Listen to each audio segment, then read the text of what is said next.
히브리서 12장 18에서 29절 흔들리지 않는 그리스도의 나라라는 말씀의 제목으로 함께 은혜의 말씀을 나누고자 합니다.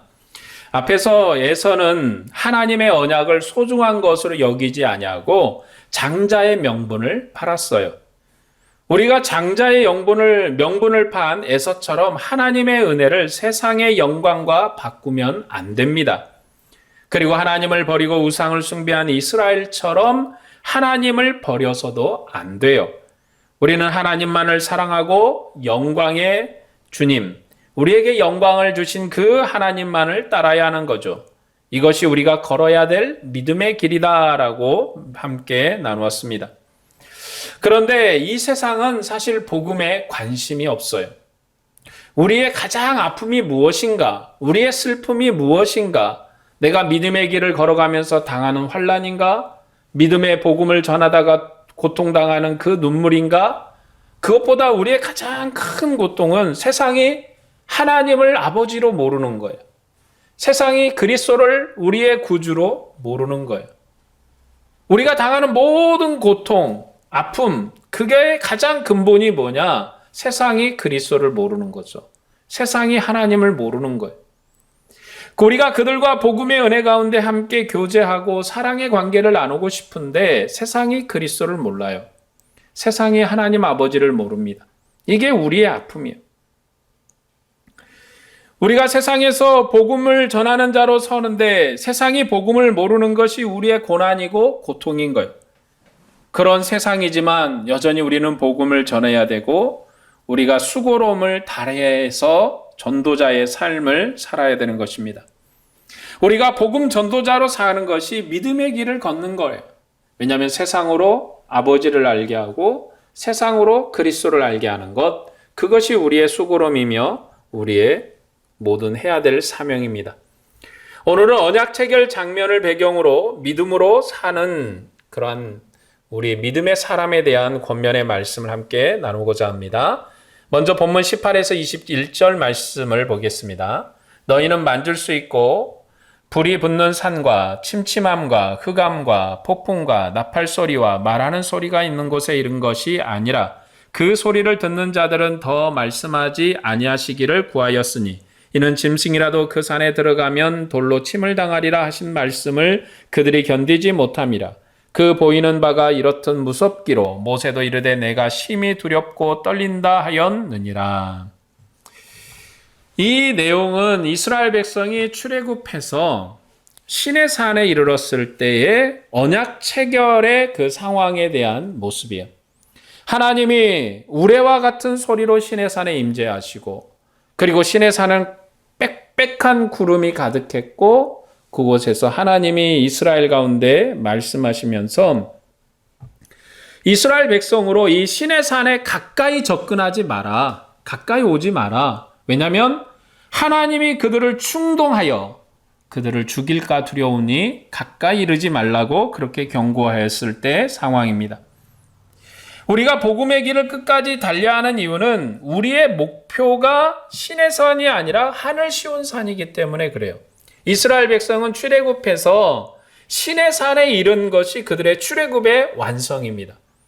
이스라엘 백성이 출애굽이 가나안 땅에 정착하는 게 완성이 아니라 사실은 시내 산에서 언약을 맺은 것이 출애굽의 완성이고 그리고 그 출애굽의 언약의 약속의 땅이 그리고 또한 시내 산의 언약의 약속의 땅이 가나안인 거죠.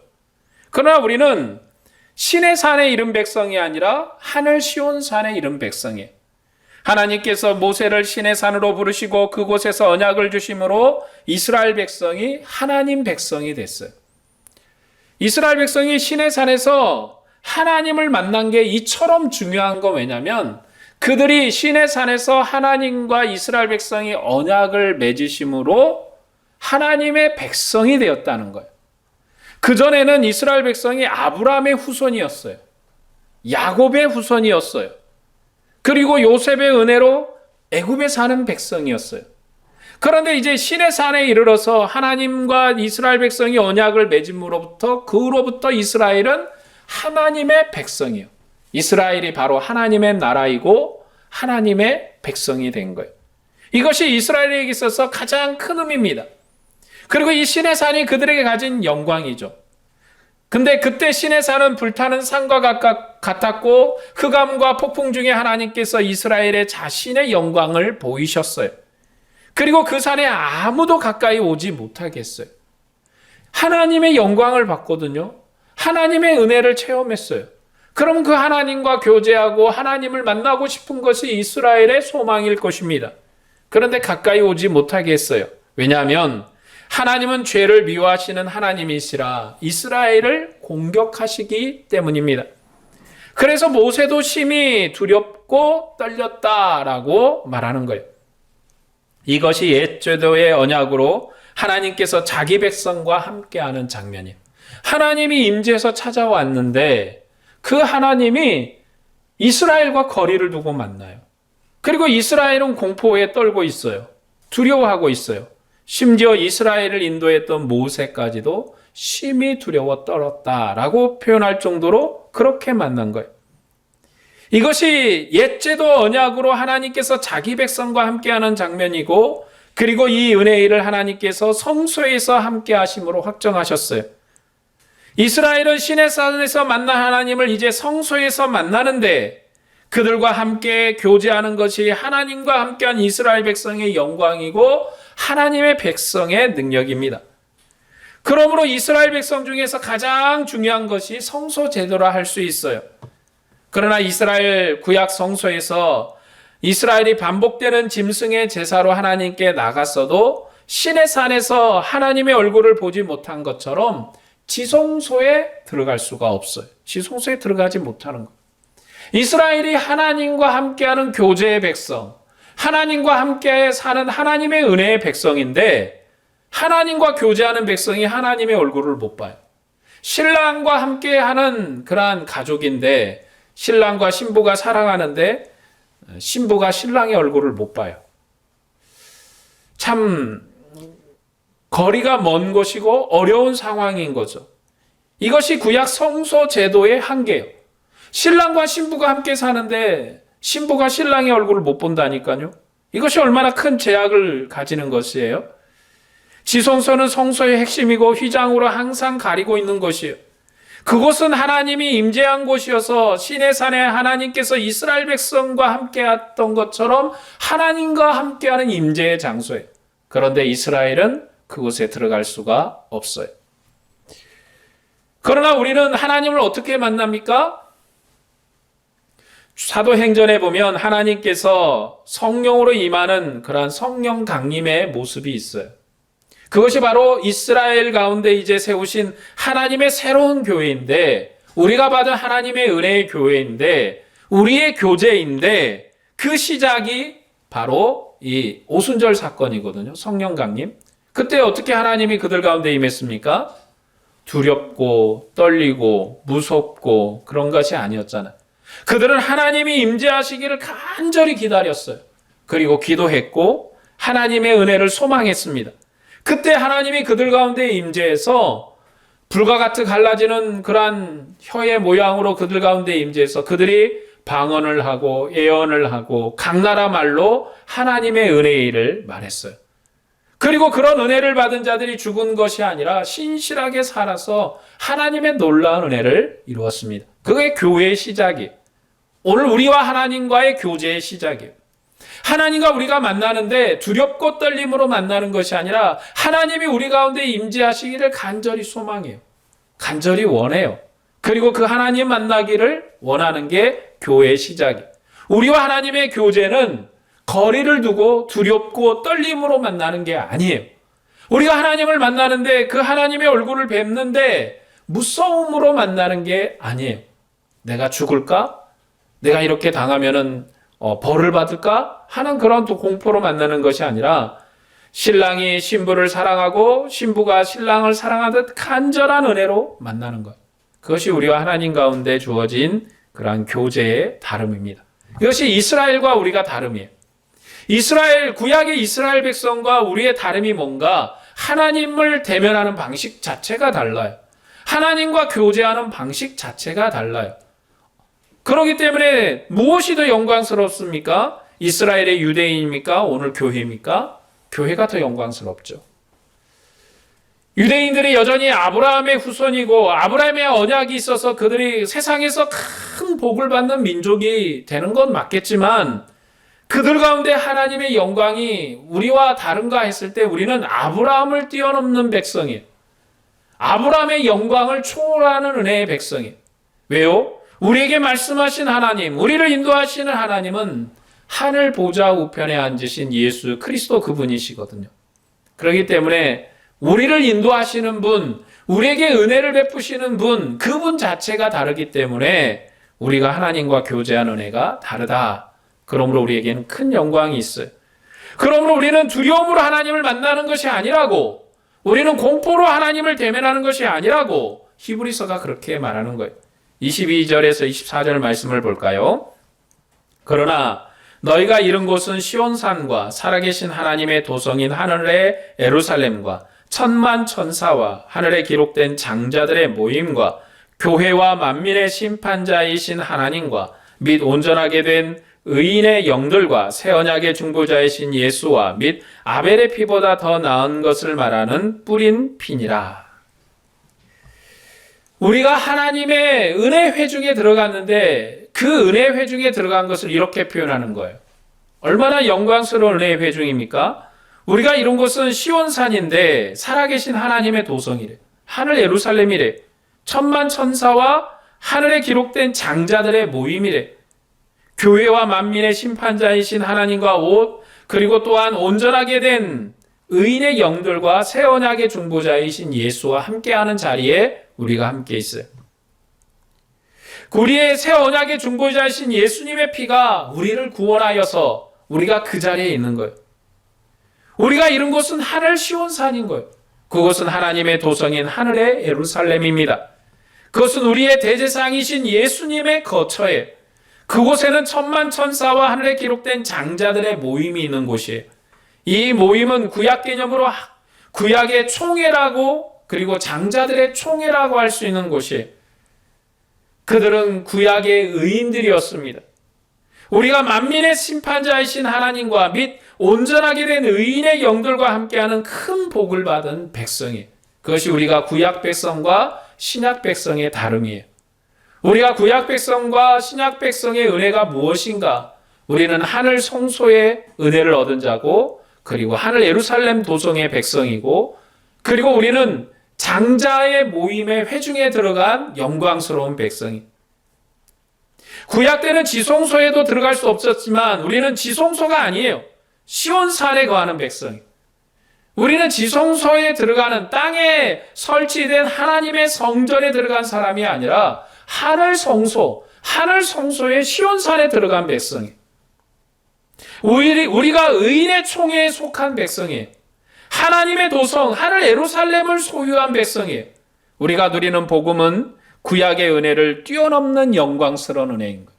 그러니까 우리가 예수 그리스도로부터 어떤 은혜를 받았는가를 히브리서가 누차 계속해서 얘기하는 이유는 우리가 율법 백성으로 살지 아니하고 복음 백성, 복음의 은혜의 백성으로 사는 것을 강조하여 가르치려는 거예요.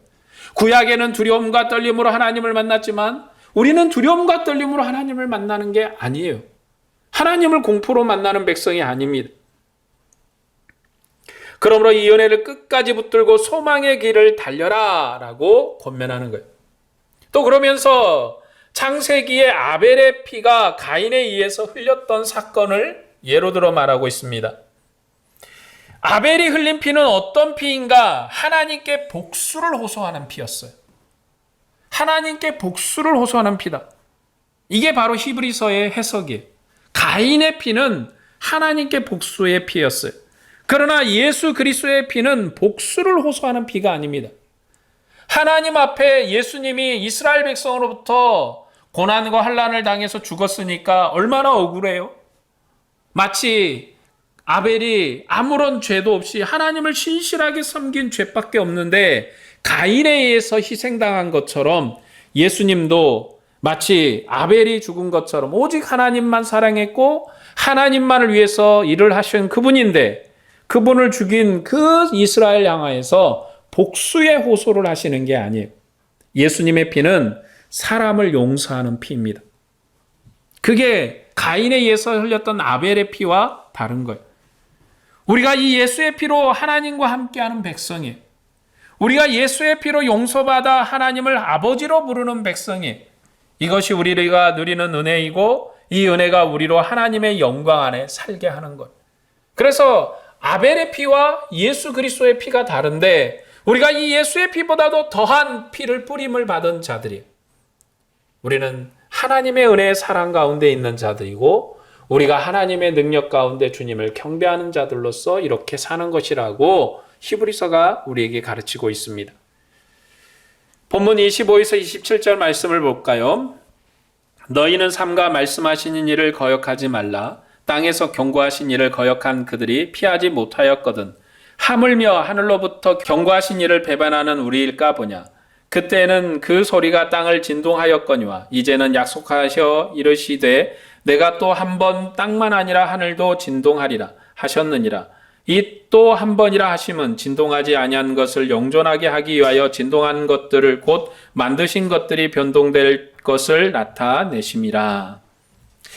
예수 그리스도의 피는 우리를 용서하는 피였어요. 그 피는 예수 그리스도께서 십자가에 설리신 고난의 피였습니다. 그가 하나님의 아들로 영광을 얻으신 분이신데 자기 백성을 위해서 스스로 낮아지시고 고난과 핍박을 받으시고 저주를 받아 죽으셨어요. 우리에게 구원의 은혜를 주시려고 고난을 당하시고 그리고 십자가에서 피를 흘려 죽으셨습니다. 그러므로 우리는 그리스도의 말씀을 거역하면 안 돼. 우리가 이처럼 큰 은혜를 받았는데 그리스도를 거역하지 말라 가르치는 거예요. 이스라엘 백성이 출애굽하고 시내산에 부름을 받아 그곳에서 여호와 하나님과 언약을 체결했습니다. 그때 땅이 진동했고 시내산은 구름으로 빽빽하게 가득했습니다. 하나님이 땅에 임하셔서 이스라엘에 말씀하실 때 이스라엘은 두려움과 공포로 떨었어요. 그뿐만 아니라 구약 때 땅에서 여호와 하나님과 모세를 거역하다가 땅이 삼킨 사건도 있었어요. 민수기 16장에 보면 다단과 아람이라는 사건이 나옵니다. 그들이 모세를 거역하고 하나님을 거역하다가 다단과 아람 그리고 그들의 처자와 유아들까지 땅이 입을 벌려서 삼켜버렸어요. 이처럼 땅에서 경고한 일을 거역한 그들을 피하지 못했습니다. 하물며 하늘로부터 경고하신 일을 배반하면 우리가 피할 방법이 없다는 거예요. 땅에서 말씀하실 때도 이처럼 하나님을 피하지 못하고 하나님의 심판을 우리가 넘어갈 수가 없었는데 하물며 하늘로부터 말씀하시는 하나님의 은혜를 우리가 피할 수가 있는가? 절대로 못 피한다라고 말하는 것이에요. 하나님께서 이스라엘 시내산에서 이스라엘에게 말씀하실 때 하나님의 소리가 우리와 같이 땅을 진동했어요. 그러나 하나님께서 우리에게 다시금 말씀하실 때는 하늘이 진동할 거예요. 하늘이 진동할 거예요. 그건 무슨 의미인가? 이제 하늘의 창조의 질서가 무너질 거예요. 주님이 새로운 창조, 새로운 영광의 창조로 새로운 본질이 드러날 거예요. 우리가 기다리는 마지막 때는 새로운 본질이 드러나는 때예요.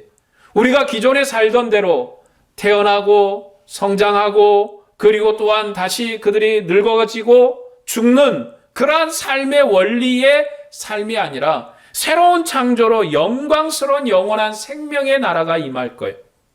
새로운 본질이 임할 때 하늘이 진동할 그때 우리가 어떻게 하나님의 영광을 볼 것인가?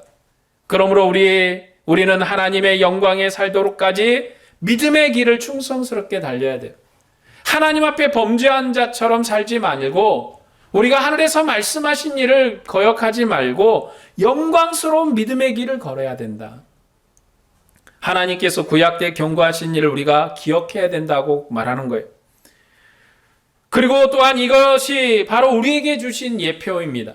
구약에 있었던 일들, 구약에 있었던 사건들이 이제는 하늘로부터 말씀하시니 그 한계를 뛰어넘는 심판으로 우리에게 임할 거예요.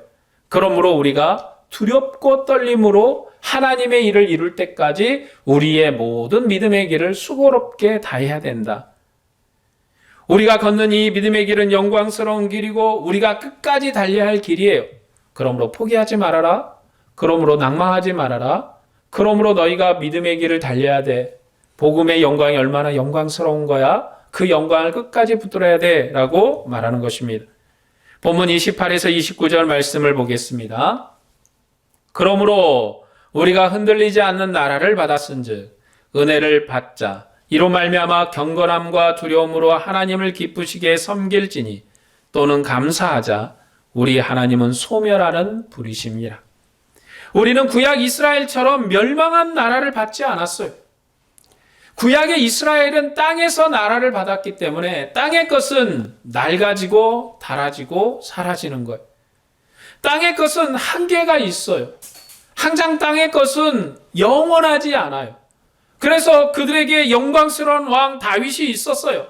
그 영광스러운 다윗이 이스라엘을 통치할 때는 하나님의 영광도 이스라엘 중에 충만했습니다. 그들이 어디에 가든 이겼고 승리했고, 그전에는 그들이 블레셋에 의해서 고난당하고 눈물을 흘리고 빼앗겼는데, 다윗이 영광스럽게 통치할 때는 블레셋을 이기고 그들로부터 쟁취하고 그들로부터 공물을 받고 그들의 영광에 섰어요. 그런데 이 다윗이 나이 들어서 죽어버렸어요. 새로운 왕으로 교체가 됐어요. 그런데 이 새로운 왕도 다윗의 영광을 이어받은 왕으로 참으로 잘 통치했지만 그가 실수를 했어요. 우상을 만들고 우상을 숭배하는 일에 또 그가 앞장도 섰어요. 그뿐만 아니라 이제 다윗 이후에 여러 왕들이 새롭게 교체되어 일어났지만 어떤 왕은 신실하기도 했고 어떤 왕은 악하기도 해서 이스라엘의 영광이 다윗 시대만 하지 못했어요. 왜 그렇습니까? 땅의 것은 낡아지고 닳아서 없어지는 거라 이 다윗이 영광스럽게 영원히 통치했으면 좋겠는데 교체됐어요. 왜 교체됐습니까? 죽음을 이길 수가 없어서, 죽음을 끝장낼 수가 없어서 죽음에 졌어요. 그래서 이스라엘 나라는 멸망하는 나라예요. 이스라엘의 왕들은 죽을 수밖에 없는 왕이에요. 그러나 우리는 하늘나라, 하늘의 영광스러운 나라를 받았습니다. 우리의 왕은 다윗의 후손이신데 그는 참으로 다윗보다도 더 영광스러운 왕이세요. 그는 솔로몬보다도 더 지혜로운 분이세요. 왜냐하면 그는 지혜의 근본이시고 창조의 근본이시라 그 영광을 이미 뛰어넘으신 분이세요. 그런 분이 죽지 아니하고 부활하셔서 하나님 보좌 우편에 앉아 계세요. 우리의 왕은 교체되는 왕이 아니에요. 낡아지는 왕이 아닙니다. 그리고 영광스러운 왕인데 그분이 하나님의 보좌 우편에 앉아 계셔요. 그러므로 우리는 흔들리지 않는 나라를 받은 백성이고 멸망하지 않는 나라를 받은 백성이에요. 이 흔들리는 나라는 구약 때 이스라엘이 시내산에 임재할 때 만물을 진동하고 소명하는 불로 임하는 것을 연결하여 말하는 거예요. 흔들렸거든요. 그때는 땅도 흔들리고 시내산도 흔들리고 그랬던 시대에 이스라엘이 그런 나라를 받았어요. 그러나 우리는 흔들리지 않는 나라를 받았으니 그리스도의 구원의 은혜로 경건함과 두려움으로 하나님을 기쁘게 섬겨야 돼. 경건함과 두려움으로 하나님을 섬겨야 돼요. 그리고 감사해야 합니다. 왜냐하면 우리는 하나님의 소멸하는 은혜 가운데 우리가 하나님의 능력으로 사는 백성이기 때문에 그래요. 그뿐만 아니라 하나님은 소멸하는 분이세요. 하나님이 소멸한다. 이것은 요한계시록에 하나님께서 만물을 새롭게 하실 때 산들과 바위가 멸망자들 위에 떨어질 것인데 그들이 어린 양의 진노에서 피하지 못하였음을 말하는 그와 비슷해요. 소멸하는 분이세요. 하나님은 절대로 하나님의 은혜 가운데 살지 않는 자들을 멸망시키시고 소멸시키실 것입니다. 하나님은 소멸하시는 분이시기 때문에 하나님의 진노를 피할 악인이 없어요. 우리가 선한 길로 믿음의 길로 달려야 되는 것은 우리가 하나님의 은혜를 받고 은혜의 길을 가야 되는 것은 하나님은 소멸하는 분이시기 때문에 그래요. 언젠가 하나님이 이 세상을 소멸시킬 거예요. 우리는 이미 그것을 성경에서 알았고 배웠고 하나님의 은혜로 깨달았습니다. 그런데 안타깝게도 세상이 하나님을 몰라요. 안타깝게도 하나님이 세상을 향하여서 이러한 계획을 갖고 있는데 세상은 그것을 받아들이지 않아요. 어제가 오늘 같고 오늘이 내일 같을 거예요. 1000년이 지금 같았고 100년이 지금 같았어요. 그러니 어찌 세상이 무너지고 세상이 사라질 거냐고 세상에 많은 사람들이 반문을 합니다. 하나님은 분명히 우리에게 말씀하십니다. 본인은 소멸하는 분이시라고. 우리는 진동하지 않는 영원한 나라를 받았어요. 그런데 우리가 범죄하면 그 나라로부터 쫓겨날 것이고 진동하는 세상과 함께 멸망할 것입니다. 우리가 세상 권세를 두려워하다가 함께 멸망할 거예요. 우리가 걸어야 할 믿음의 길을 끝까지 달리고 그리스도의 영광이 이뤄야 되는 이유가 여기에 있습니다. 우리가 걸어야 할 믿음의 길은 주님께서 먼저 가신 길임을 우리가 기억해야 합니다. 우리의 대표이신 예수님은 고난과 환난을 통해서 아버지의 영광이 이루신 분이시지 아무런 수고와 노력 없이 하나님의 영광을 이루신 분이 아니에요. 예수님은 믿음의 주님이시고 우리를 온전하게 하시는 주님이십니다. 그리고 우리의 믿음의 선구자세요. 그 주님은 우리를 온전하게 하기 위한 분이십니다. 그런 주님이 우리보다 먼저 믿음의 길을 걸었어요. 여러분, 우리의 믿음의 생활이 힘들어요. 아파요. 고통스러워요. 그래서 나는 왜 이렇게 힘들어야 되나? 나는 왜 이렇게 고통스러워야 되나? 그러면 주님이 우리에게 말씀하십니다. 나는 이미 너보다도 힘든 길을 걸었어. 나는 내가 사랑하는 아버지로부터 버림을 당했어. 아버지가 나를 저주해서 버렸어. 나는 그렇게 망했어. 그 길을 나는 갈 수밖에 없었어. 그런데 너는 어느 정도니? 네 아버지가 나를 버린 것처럼, 내 아버지가 나를 버린 것처럼 하나님이 너를 버렸니? 내가 너를 버렸니? 우리가 주님 앞에 그런 질문을 듣는다면 우리는 할 말이 없어요. 하나님은 우리를 절대 버리지 않습니다. 예수 자기의 아들을 버리셔서 우리를 구원하신 거예요. 자기의 아들을 저주하셔서 그의 흘리신 피와 그의 고난과 눈물로 우리를 구원하셨어요. 그러므로 이 믿음의 길은 우리가 당당히 걸어가야 될 믿음의 길이에요.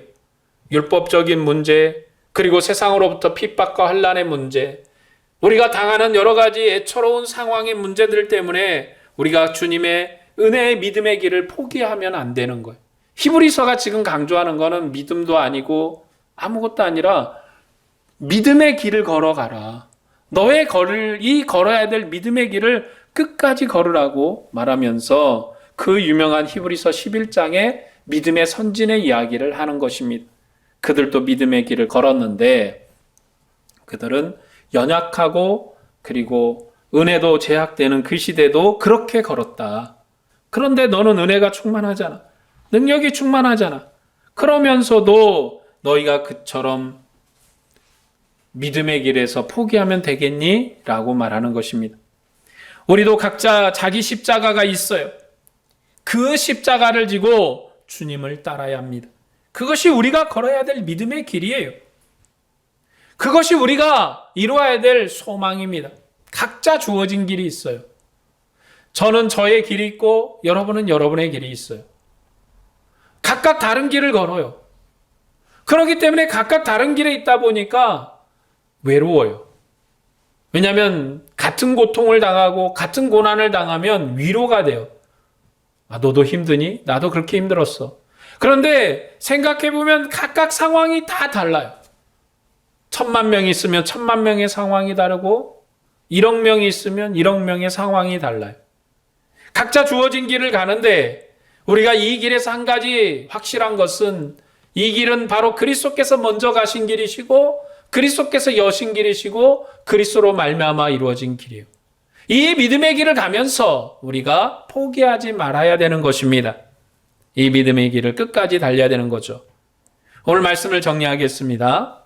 우리가 믿음의 길을 가는 중에 생업의 산업이 또 썩어질 것들을 세상에 빼앗기는 그러한 두려움이 많아요. 그러나 진동하지 않는 나라를 우리가 받았습니다.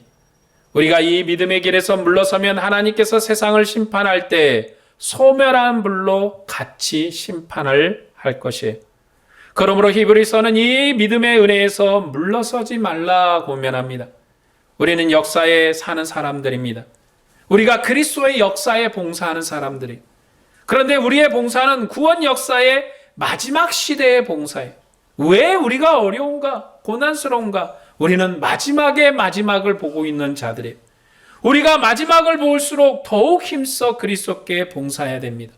주님을 위해서 우리가 수고하고 힘을 쓰고 하나님의 영광을 위해서 살아야 돼요.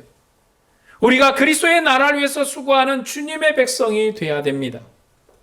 그리스도의 마지막 심판에 아버지의 품속에서 안식을 누리기를 우리가 소망합니다. 우리가 달려야 할 길은 험난할 수 있어요.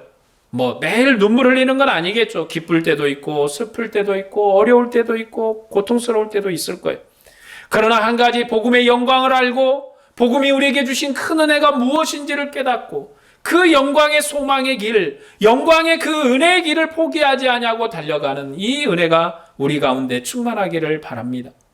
우리가 달려야 될 길이 우리에게 아픔이 있고 눈물이 있다 할지라도 포기하지 아니하고 끝까지 달리는 믿음의 길이 되기를 원합니다.